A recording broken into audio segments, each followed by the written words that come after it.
Hey, everybody. Yeah, come on. I like that, y'all. The H, the E, the Are you a L.I.V.E teacher? L.I.V.E teachers not only think outside of the box, they break the box. I like that. The H, the E, Are you a L.I.V.E teacher? A L.I.V.E teacher is someone who never stops learning. We know that highly efficacious, efficient, and effective educators expect their students to succeed. Yes, y'all. Watch out! L.I.V.E, Highly Efficacious, Effective, and Efficient Educators, is a series of 22 live lessons that focus on different areas of teacher efficacy, advocacy, and support.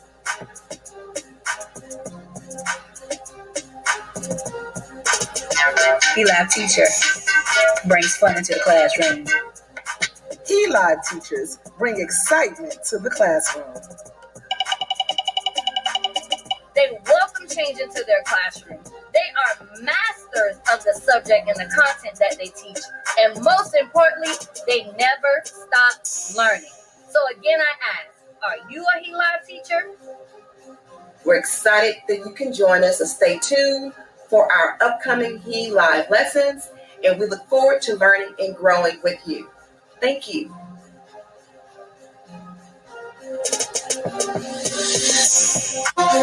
Yeah, come on. I like that, y'all. The H, the E, the H, the E,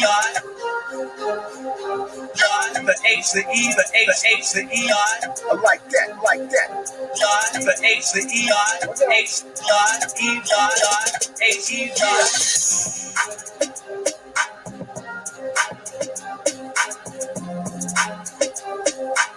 Heck yeah.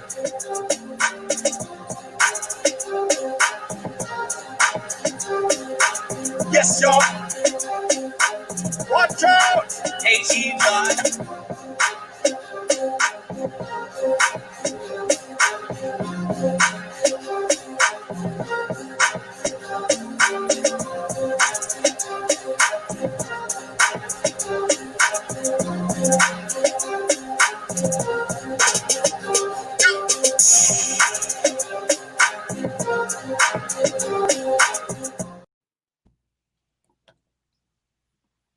Good evening, everyone. Good evening. Good evening. Hello, everyone. Hello, everyone. Welcome to the He.Live Summer Learning Session. I'm sorry, y'all. It kind of caught me off guard. But good evening. I'm Lavetta Levels. I'm bringing you greetings from Dallas, Texas. So welcome to the He.Live Summer Learning Series, where our goal is to inform, empower, and encourage educators, families, and all those that have a stake in education. Whether it's your first time joining us or you've attended other sessions, we want to thank you for your presence and your participation as we learn and grow.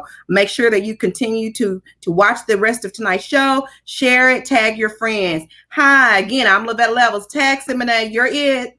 Hey guys, I hope y'all like our highly efficacious introduction that we have now. And sorry, when we first came on, I was like, oh my gosh, but we happy to see you guys. You know, I'm from North Carolina. I live in Maryland. So I see some Maryland people here. Shout out to everybody in the DMV area.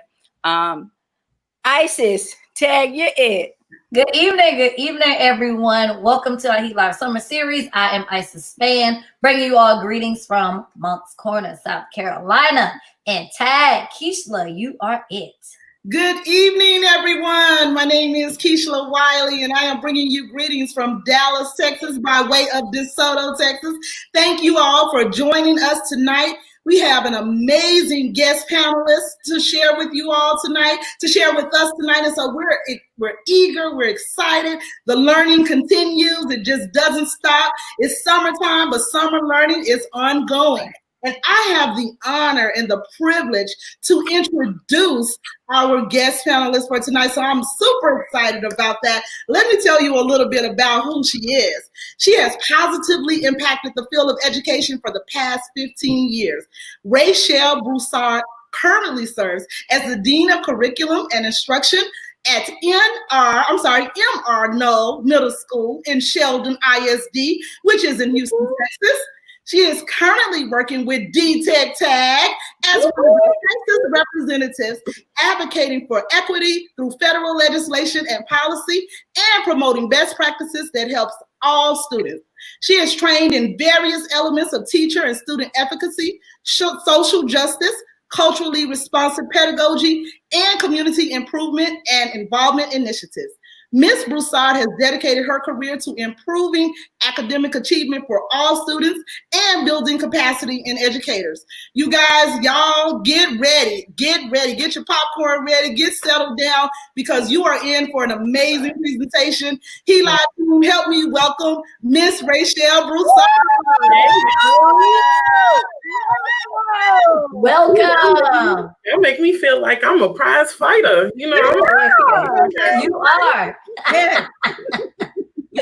Welcome to the party. Thank y'all so much. I'm truly excited about being here to share about culturally responsive teaching in the virtual classroom. So whenever y'all ready, we can get going. All right, let's get going. We're ready. All right, let's rock it. All right, y'all. So as they said, I am Raechel Broussard, and I am hailing from Houston, Texas, where the good Lord decided that the heat index would be 104 degrees today. So he's clearly putting something on broil, and he's going to make sure that it's well done. But let's go ahead and dive into this culturally responsive teaching in the virtual classroom. I know everybody's excited about learning about these things because guess what? We're going to be behind the screen for a little bit longer. So I just want to give everybody a few tidbits and some skills and resources that will help you to be able to be a culturally responsive teacher. So let's just start off with talking about 2020. So when the ball dropped and we thought that this was going to be our year, you know, new year, new me, but then Australia was on fire. You know, we had that Iran conflict that almost started World War III, and then, of course, the Rona. Harry and Meghan decided they wanted to leave the crown. We had a whole presidential impeachment trial. Brexit, like Britain decided, yeah, it's time for us to go. And then, God rest their souls, Kobe and Gigi. Now, let me explain something, y'all. All of that happened in January. So we are in a situation now where we've gone through 7 months, almost 7 full months of 2020 with a lot of different things. But the good thing about 2020 is that there have been several events that have allowed us to be aware of culture, how we're immersed in culture, how culture impacts people. We've had to learn things. We've had to unlearn things. we've definitely had to have some very crucial conversations about what culture is in our society. So if we're going to have those conversations in society, we definitely have to have those conversations in our schools, in education in general. So let's go ahead and dive into this. So let's talk about it. What is culture? So I'm a firm believer. I don't like to read to the degree professionals. So I'm going to let y'all read that. I'm going to let you read what culture is. And while you're reading it, I want you to take something out of it. I want you to tell me what stood out to you in this definition, in these examples. So type in the chat, tell me what stands out when you look at this definition of culture. I'm gonna give you about 30 seconds to do that. Type in the chat, tell me what stands out for you.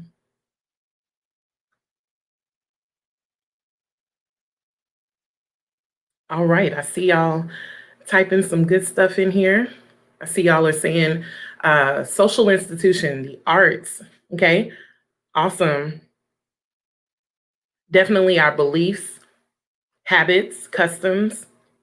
Okay. All right, y'all. Well, I see that y'all are putting all those great things in the chat, and that is definitely what culture is. So we are immersed in culture daily. There is an immersion of culture around us on a regular, and most people don't know what that definition was that we just talked about. So what I want you to also do in the chat, I want you to tell me, what do you love about your culture? And keep in mind that we all are a part of different cultures. As a Texan, I am full-blown Texas Creole gal, Texas, Louisiana. There are so many things about my culture that I love. So while y'all are typing in there telling me what you love about your culture, I'm going to tell you that I love being a Texan. I love being a Creole gal with my roots in Louisiana. I felt like Beyonce made that song just for me, when she was talking about I'm gonna leave that one alone. I'm gonna keep going through what we're going through today. But tell me, what do you love about your culture? I'm gonna give you a few minutes, about a few seconds to tell me what you love about your culture.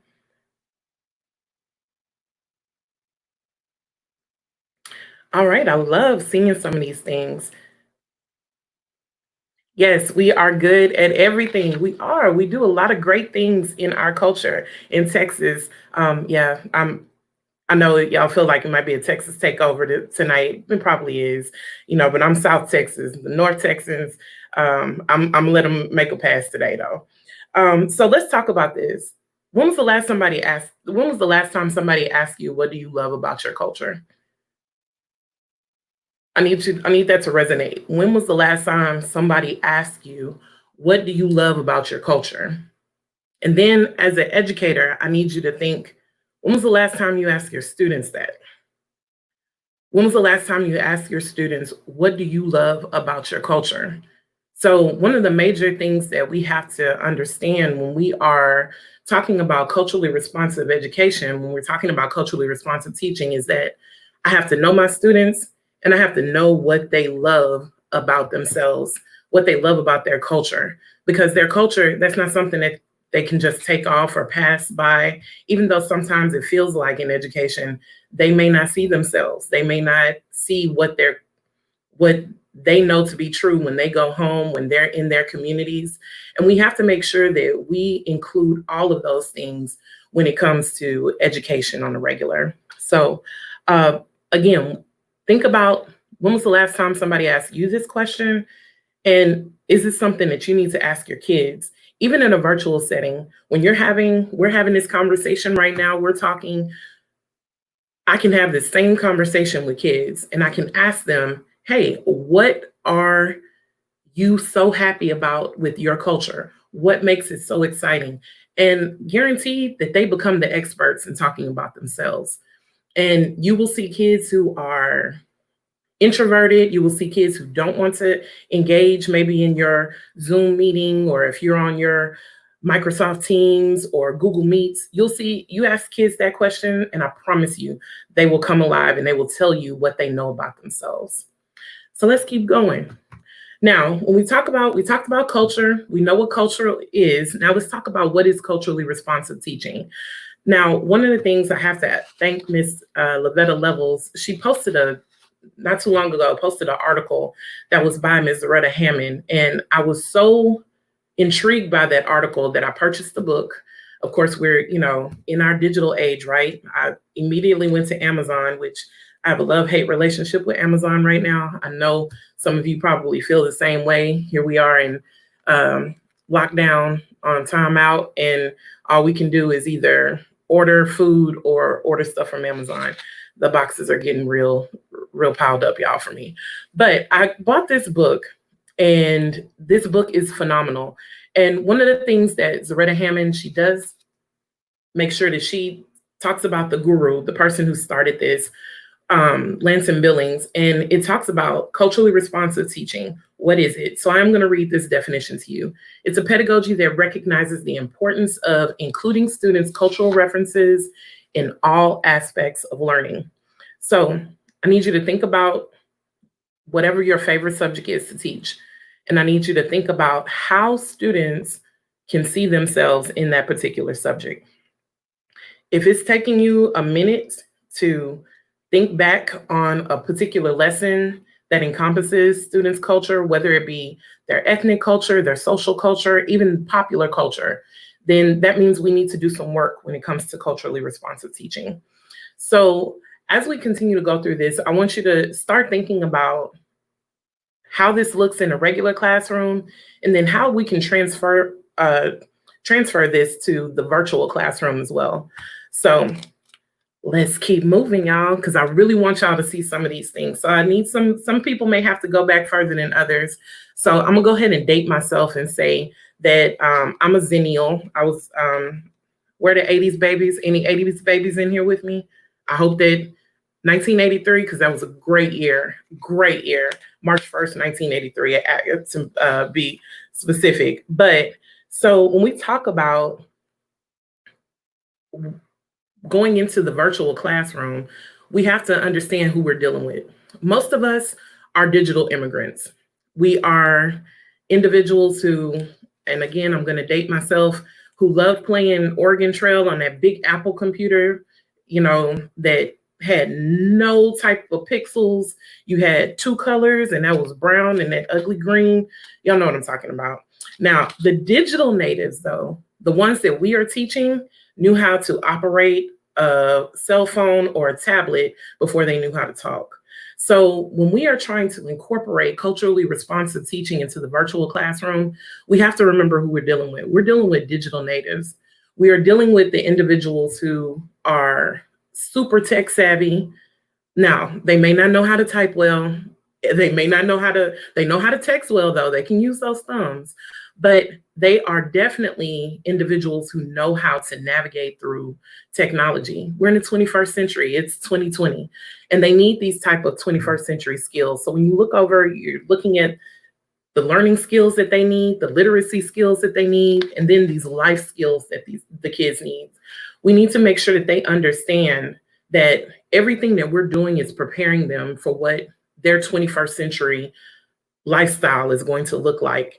And after COVID is gone, and I promise you, that's my prayer every day, that we can get over this pandemic, we still want to incorporate these things in a flipped classroom. We still want to incorporate these things in our digital lesson focus. So again, remember, even though we're digital immigrants, we're teaching digital natives, and they need something that's going to engage them. So hopefully these tools that I'm going to go over with you this evening will help you to be able to incorporate more things into your lesson as we still stand behind these screens. And because it does feel like we're on punishment, right? It feels like we're in timeout every day and we got to sit in front of these screens, but we have to find a way for it to be engaging and motivating and culturally responsive. All right, so where do I start? So we've talked about it. We've got the definition of culture. We've got the definition of culturally responsive teaching. We know what all of this is. We know who we're teaching to.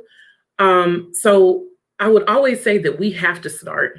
We must always start with students not only seeing themselves in the content, but they have to see themselves successful in the content. So Raechel, what do you mean by that? Like, they have to see themselves. I mean, isn't it enough for them to see themselves in the content? Not quite. because most of the time when kids see themselves in the content, it's usually a struggle narrative. And let me explain what I mean when I say struggle narrative. I've been privileged to teach in Title I schools my entire career. I don't think there's anywhere I'd ever want to be. My students come to me every day from low socioeconomic backgrounds. They come from different diverse backgrounds when it comes to their ethnicity. And they already, some of them live a struggle narrative, like that's their everyday life. So when they come to school and they see themselves, and my Hispanic students only see themselves as struggling immigrants, my African-American students may only see themselves as slaves or an entertainer. My girls may only see themselves as, oh, I must be pretty or struggling for attention, instead of seeing themselves as heroes and as intellectuals. Then we definitely have to change that narrative. We want them to see themselves not only in the content, but we want them to see themselves successful in the content. So how do we do that? So I'll just start off with this. So girl power goals. This is one of the things that I tried to coin. And one thing that I definitely want to incorporate when we talk about engaging our students in virtual culturally responsive teaching. So when you look at this particular picture, if I put this in my Google Classroom, or if I put this in Schoology or whatever platform that I'm using, this is going to spark some interest. It's going to spark some people to be able to say, okay, well, no, I haven't heard of this person, or no, I haven't heard of who these people are. And especially my girls who might be apprehensive, those who might want to go into STEM or want to be engineers, or they are really smart, but I don't necessarily want to show off or show what I have. Guess what? I'm going to show this to them. I'm going to put it out there, and I'm going to tell them, hey, I need you to reflect on these people. I need you to, do you even know who they are? Because our kids, they're masters at Google. They will, if I don't know it, I'm going to go look for it. And some of them fall down that rabbit hole, which we all have. We'll go to YouTube, or we'll go to something else. And then here's 2 hours later, I've become a master at probably nothing. But hey, it was fun as I researched this one particular thing. So when you give your kids this particular visual, you ask them to do something with it. So let's say I pose a question to my kids in Google Classroom, and I say, you know what? I really don't know who Katherine Johnson is. Guess what? Some kid is going to tell me, Ms. Broussard, what do you mean you don't know who Katherine Johnson is? You didn't see that movie? Well, what movie are you talking about? So our dialogue that we have when we're either on our Zoom meetings, or even when we're maybe texting back and forth to each other, is that my dialogue with them is, sometimes I have to act like I don't know certain things, but they're able to tell me what they know about this particular person. And it helps other people to be able to see that I'm a master at this content and I can help you with that. So let's go into, I know everybody has, we've become masters at a lot of different things now that we've been in quarantine. So one of the things that I've definitely tried to, and I realized today that I dressed like my Bitmoji, but Bitmojis have become all the rave, right? So, but if I start off with something like that, and then I give the kids a visual, I allow them to reflect, and then I keep going and tell my kids that I want them to become the experts at a particular person, then I can take them on virtual field trips. I can tell them that, hey, you know that person that you were talking about? You know, that's to name the whole building after that person, after this particular woman. Let's go find out what they're doing. So, of course, me being a Texan, would take people to a virtual field trip to Space Center Houston. That's the only time you're going to see me with a parachute, you know, because I am afraid of heights. But when you're talking to kids and you're having this conversation with them, they want to see that, okay, oh, this is really cool. I want to learn about this. Oh, and we can actually go on a virtual field trip. A lot of my kids have never been to Space Center Houston, and they're from Houston. So if we take them on these things virtually, if we're allowing them to get involved and engaged in the actual content, it's going to stick. They're going to know what they want to learn about, and it's going to be exciting. So of course, you know, all I need to do is link that virtual field trip there, and off we go on an adventure in our content area. So when I told you about girl power goals, right? But there's a lot of different positive approaches we can start our lessons with. So it doesn't matter what content you teach.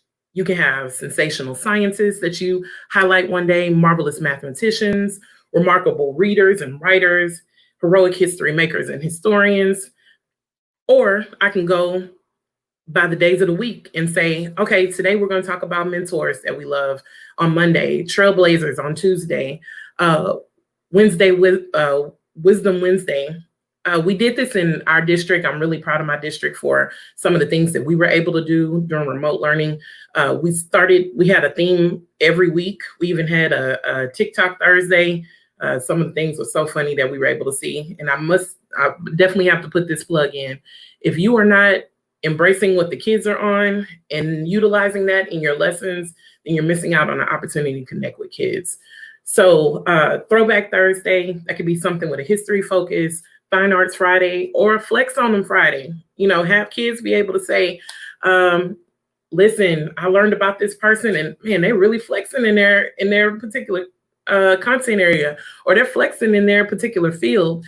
And let the kids, again, be the experts. They're able to share with their colleagues. They're able to share with their peers. And it gives them an opportunity to own what it is they're learning about. So we talk about, I need to see myself, right? How many of you have ever seen any of these posters? Are these posters readily available in any classroom that you've been into here lately? And I'll give you a minute to kind of talk about that in the chat. Have you ever been able to see some of these particular posters in classrooms that you've gone into?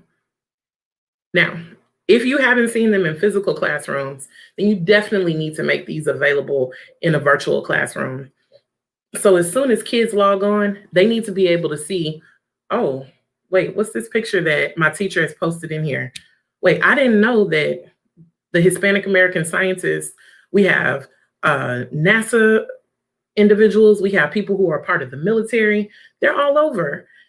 Asian American authors, mathematically gifted and Black, a mighty girl hero, how we're inspiring the next generation of history makers. Again, kids have to see themselves.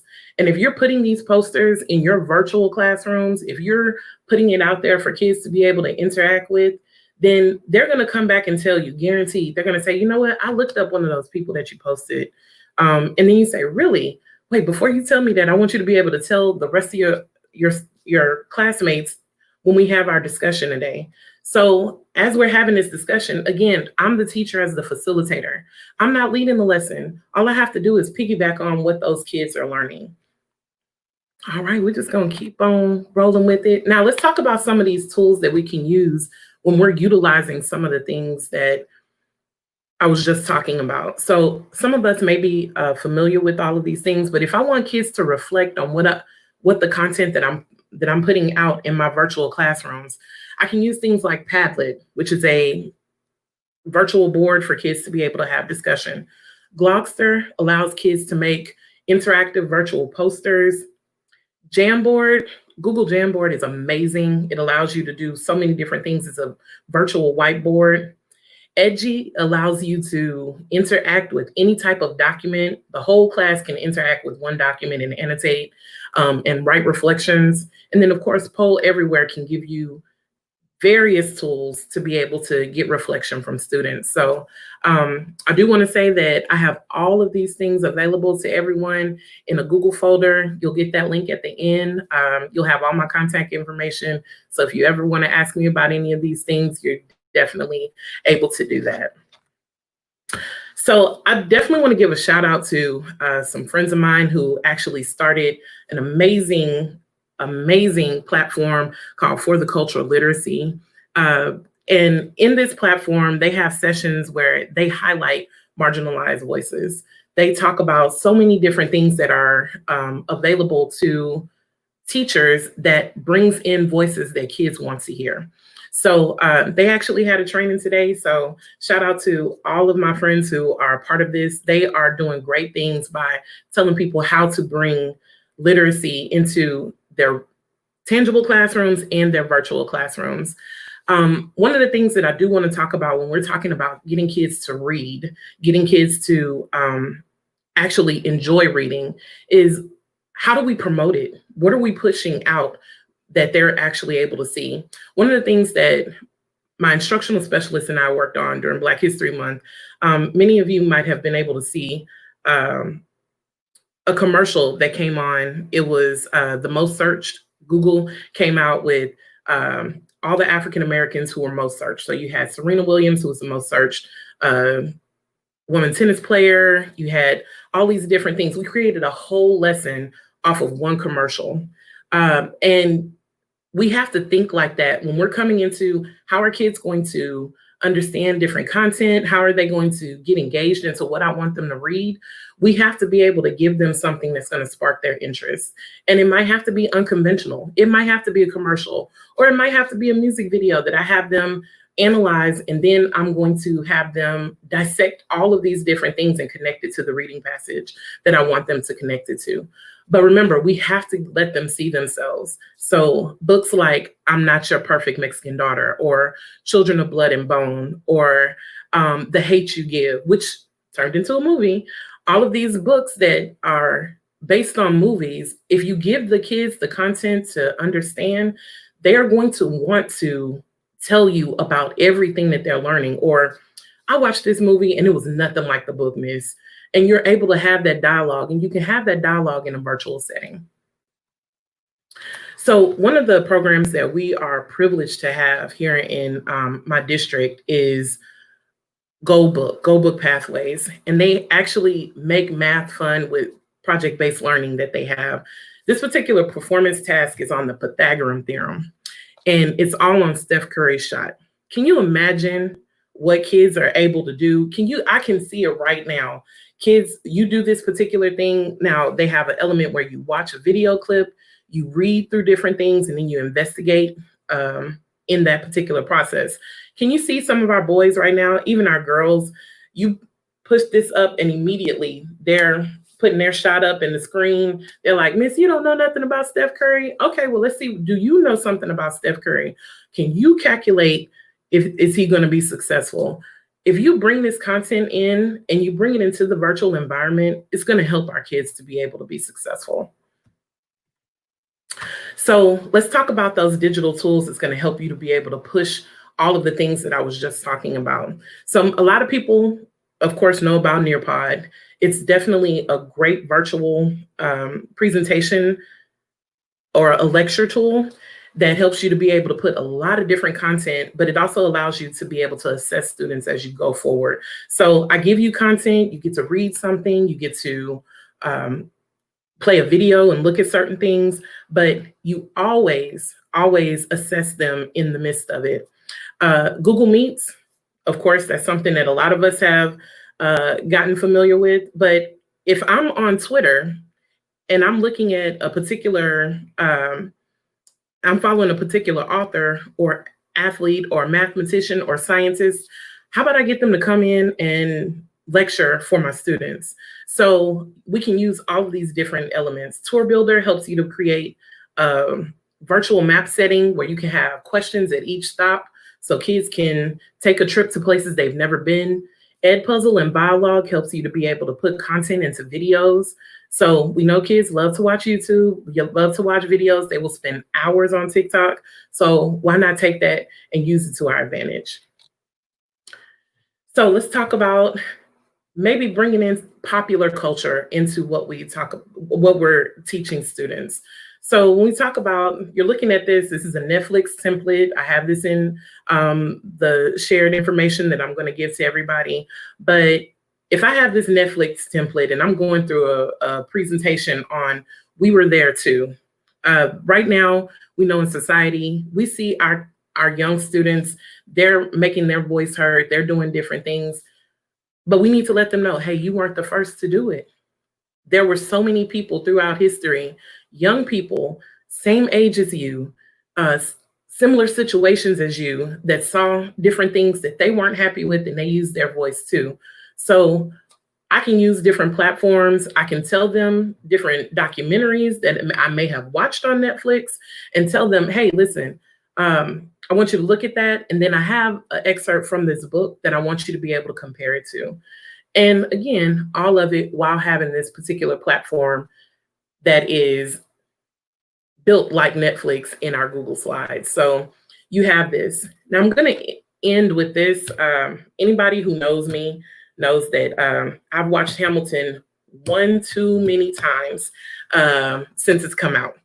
I am a former history teacher and English language arts teacher. And Hamilton, I didn't get to go see it. You know, the tickets were a little too steep. But the fact that I got to see it on Disney Plus just had me totally amazed. But if you were like me, you pressed pause a lot because you were like, wait, now I know he wasn't flirting with her sister. So you had to go see. I know this is based on somebody that is in real life and history. I got to press pause and I got to Google this. Or I got to press pause and I got to figure out what's going on. Think about the content that we could do for kids if we find something that engages them and they're able to press pause and be able to go figure out and research on their own. When they come back into a group setting, I could put them into different groups. I come back into a group setting virtually and I'm able to say, okay, so what did you find out? So they may find out, miss, they wasn't really flirting. You know, they kind of used creative license on this particular part. Or they will find out that Martha Washington did name her Tomcat after Hamilton. You find so many different things that kids love, but you have to be connected to them. You have to be engaged with what they're doing. So one of the things that I put down at the bottom, and again, this template is a Disney Plus template in Google Slides, but how do I get kids to be able to engage in that? So we have digital PBLs, we have virtual labs that kids will love. We have Breakout EDU, which is a wonderful escape room aspect.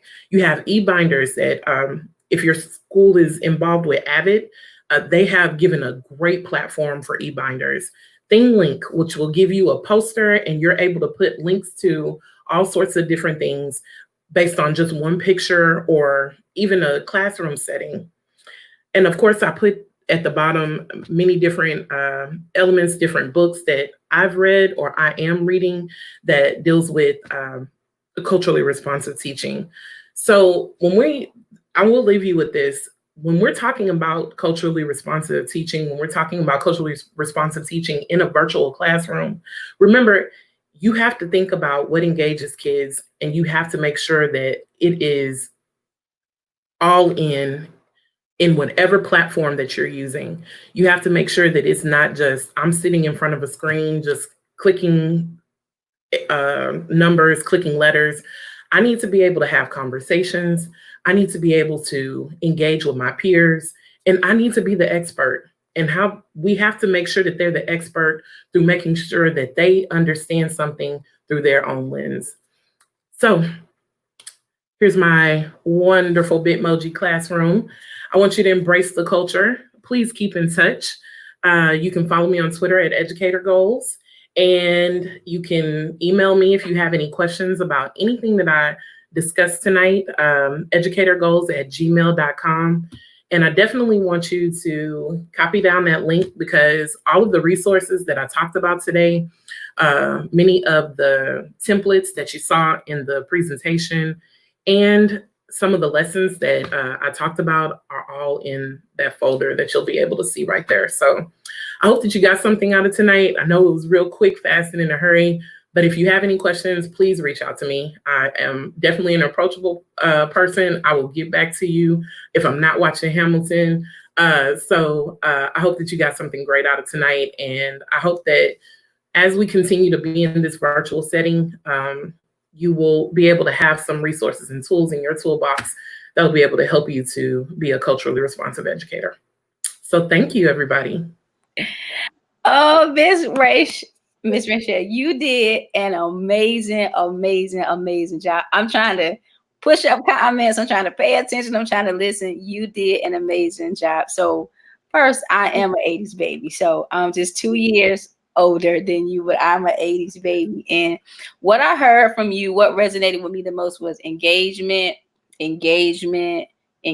relevancy, and then of course for the culture. And so thank you so much for just being an educator who's doing the work, who's relevant to what's going on. You did an amazing job. There are many shares. There are many comments here. So when you get a chance, if you can't go back and engage with people, they are definitely wanting to connect with you. So ladies and gentlemen, thank you so much for all of your participation and your engagement tonight, because we have a very engaging L.I.V.E educator up here. Now we are coming to the part where it's called BYOV, and it's a little side note. I won't share it all, but Miss Raechel gave us a new acronym for this one day, but it is Bring Your Own Voice. So please type in your questions. Hey, listen, type in your questions, and we're going to get started. We have one question here that we're going to go to really quick, and we found it earlier. And so you have questions, please type them in and we'll make sure that we get to them. So the first question, Ms. Raechel, is what are your thoughts on having a Black History program each month in the virtual space? So I love that idea. I think that that's amazing. But I also will say that we need to embrace all of our students. So my particular student population, we have 65% Hispanic. So I know that, yes, I can have a Black History program, but I need to also have a Hispanic history focus. One of the things that we did just from when we were actually in school last year, we had a Remember Me night where the kids made they made memorials to the dead, and we showed the movie Coco. We have a Disney license at our school, so we were able to show. I can't tell you, I know people have seen that movie like 50 million times, but the fact that the school was showing it and we were giving out free popcorn, it was date night, it was, all sorts of different things, but we were embracing the culture of the kids. We had kids up dancing, we had kids singing, we embarrassed the kids by singing with them. But the kids, again, it's connections. It's everything that, as long as you connect to what their culture is, and then have something that deals with popular culture. Like there should be you should have some sort of TikTok talent show where you have 60 seconds to get your talent out. Like that's all you have. Remember that culture embodies so much more than just the ethnic part of it. It embodies the popular culture of students. It embodies what they see in their communities. So when you have those programs, definitely it is great in a virtual space, but have a TikTok talent show. Start that off. It doesn't matter what content area. That's what you start off in your Google Classroom, Schoology, or whatever. Guarantee you everybody's gonna show up for class that day.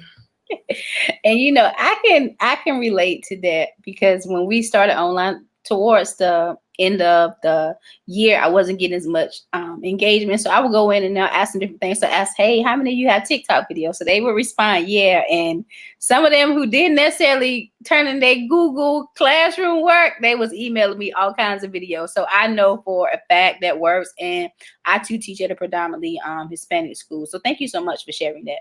Absolutely. So we have another question from Ms. Orchard Hill. Just what's the difference between culturally relevant pedagogy and culturally responsive teaching? That's a great question. So when we talk about culturally relevant pedagogy, we're talking about the full scheme of how do I incorporate culturally responsiveness into curriculum, into the systems in my school, into all sorts of different things. So when we're talking about culturally relevant pedagogy, that's the umbrella of all. It's everything. But when we're talking about culturally responsive teaching, that is, do I have high expectations of kids just in general? Does the curriculum have things that students can connect to? So when we're talking about culturally responsive teaching, that is your classroom, what you're able to infuse in there, what you're able to do. So from a virtual setting, you have to be able to know your kids, know who I'm going to be engaged in, and what type of material am I putting in there? What am I actually issuing out to students, and what are they ingesting? Because we know what they're ingesting on their own. We're fighting with their attention. We know that it's so much other things that they can be doing. But if we give them what we want them to be able to connect to, then it helps us to be able to keep them engaged and keep them learning and close those achievement gaps. Thank you so much. You're such a wealth of knowledge. And guys, if y'all notice, me and Miss Raechel, we got our hair light tonight because he's my natural. Yeah. All right. So here is another question. How can educators influence culturally relevant teaching elements in their curriculum? So I have to say, as a African-American woman who was a teacher and an administrator. I started off as a teacher. I became an instructional specialist. Now I'm an administrator. I have to infuse my experiences into everything, but I also have to be open to hear from other people. So one of the biggest things that I must say is that you have to have varied voices on your campus. You have to be able to, kids need to, I'm not saying that, you know, an African-American teacher can only teach African-American students. We know that's not true, but, and be successful. We know that's not true. But if I don't see anybody, like I remember I saw a study that said, people were asking like, when was the first time you had a African-American teacher from African-American people or African-American male teacher? And everybody was like, I don't think I had one at all. Or, you know, so it's one of those things where when we talk about influencing curriculum and bringing those elements, like you have to bring what you know. You have to bring what you are, what you missed. I know that it wasn't until I went to Morris Brown College in Atlanta, Georgia, and took history of Africa and diaspora that I learned about myself, like truly learned about myself. So when you think about the things that you missed, you have to think about that from your cultural perspective, and then think about all of the cultures that you are responsible for, and then think about what they're missing too, and add that into the curriculum. Good. Thank you so much for that. So we have one more question, and then I'm going to bring up our team because Isis is like, I need to jump in there. I need to talk to her. I need to say something to her. So we're going to take this question right here from Miss Barbara. She says, what are your top 2 ideas for pre-service teachers on becoming more culturally responsive as they begin their teaching career? That's awesome. I love that question. So one of the things that my district has done for years, I started back in 2005. One of the things that they did, they took us on a bus tour of our community. Wow. And that was the most impactful thing that anybody could have ever done for me, other than give me time to be able to pull resources that would help my students. You can't learn about kids without knowing where they come from. Even if you don't live in the community, like you have to interact with the community. So one of the things I would say is like, give people real experiences, let them know what they're about to come into, and let them know that like, it's chess, not checkers. You know, you're about to get all of these kids they're vying for a lot of different things. They want structure. They want to know that you care about them. And then they'll do everything that you want them to do, and then bring them like, I see you. Like that's one of the things that my good friends who are a part of for the cultural literacy, like, do you see me? And if you don't see me, because it's going to be, I'm gonna see that you don't see me, because it's going to be in your lesson plans. It's going to be in all this other stuff. You have to make sure that you see kids. So teach people how to see kids, teach people how to make relationships, and then it will transfer over. This is so good. You're so dope and you're so good. So I'm going to bring the team back so we can all say thank you. And Isis can get her burning questions in. And we're going to bring Miss Keisha back and Miss Lavetta back. So thank you so much. Howdy, y'all. Oh, hey. good. Oh. It was a great session, Ray. So excited. Absolutely. And I thank you for referencing the article by Dr. Zaretta Hammond. It is really, really important to understand what CRT is and what it's not.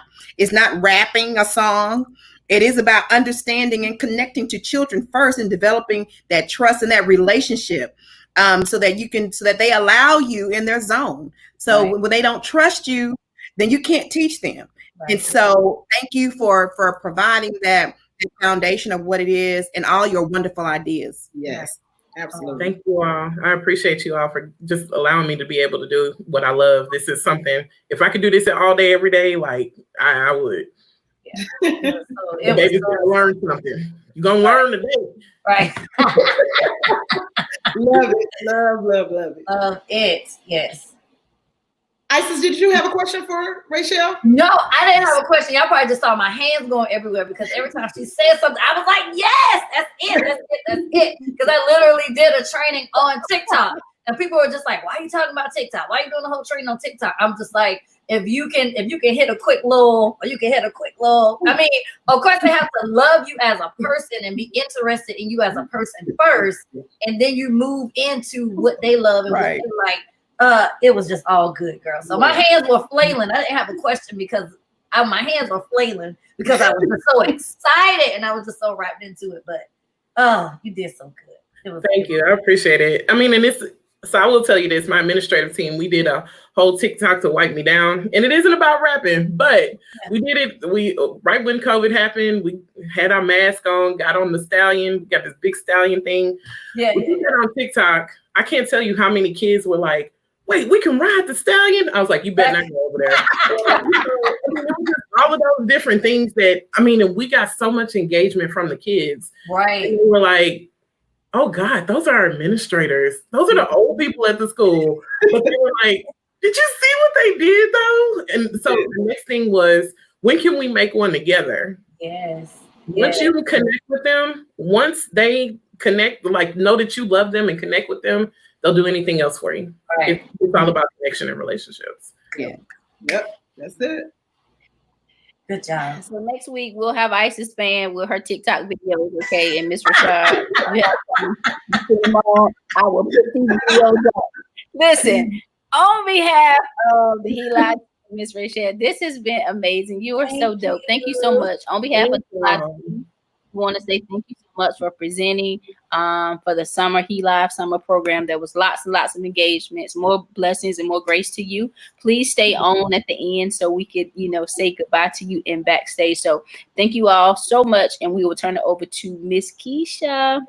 All right. You guys, I told you, phenomenal session. I know you walked away richer. I know you walked away with more information. So it's just been a great session tonight. Thank you again, Raechel, Texas Facts. Don't forget, if you are enjoying and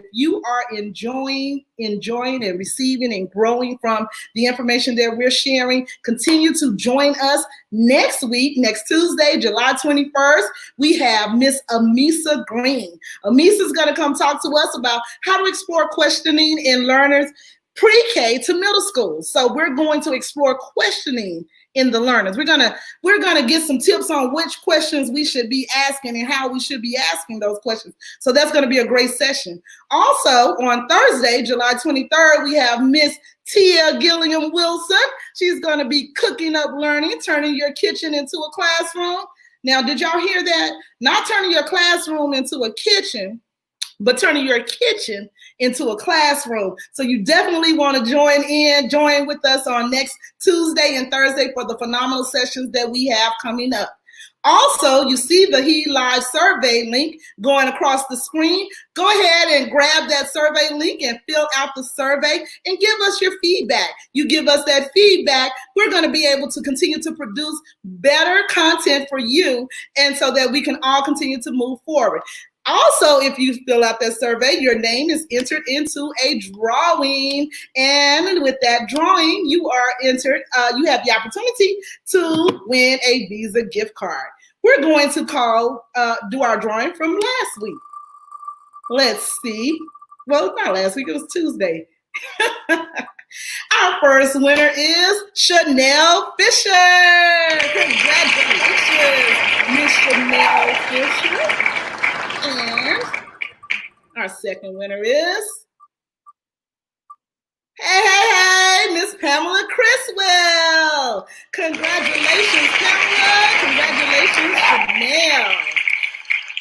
As we get ready to close out, I'm going to bring the He-Li team back in. You guys, be sure to check out our closeout video. It gives you information over the content that we are sharing, the equity and the equitable content that we are sharing across the United States, but we are represented in 6 different states. So again, take a look at our outro video, connect with us, and we will see you all next week.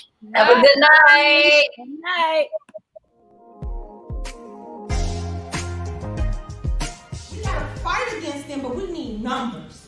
We need to show up at school board meetings. We need to show up at county commissioner meetings. We need to have someone on the agenda to talk and know what they're talking about to advocate.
So that's the whole goal, just to be better, to come with the new knowledge, come with the new awareness.